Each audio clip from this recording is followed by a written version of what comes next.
কাফিরদের অত্যাচার হতে হেফাজতের দোয়া, কাফিরদের অত্যাচার হতে হেফাজতের দোয়া।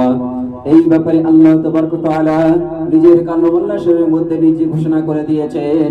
সূরা মুমতাহিনার মধ্যে আল্লাহ তাবারক ওয়া তাআলা বলেছেন, বিসমিল্লাহির রহমানির রহিম, ربنا لا تجعلنا فتنة للذين كفروا واغفر لنا ربنا إنك أنت العزيز الحكيم ربنا لا تجعلنا فتنة للذين كفروا واغفر لنا ربنا إنك أنت العزيز الحكيم হে আমাদের প্রতিপালক, তুমি আমাদেরকে কাফিরদের পূরণের পত্র করো না।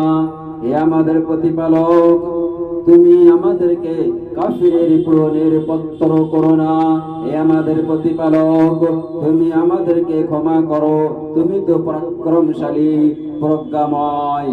আমি যখন আল্লাহ তাবারক ওয়া তাআলার কাছে দুহাত তুলে ক্ষমা দোয়া চাইব, তখন দোয়ার মধ্যে এই দোয়াটি চাওয়া, ربنا لا تجعلنا فتنة للذين كفروا واغفر لنا ربنا إنك أنت العزيز الحكيم ربنا لا تجعلنا فتنة للذين كفروا واغفر لنا ربنا إنك أنت العزيز الحكيم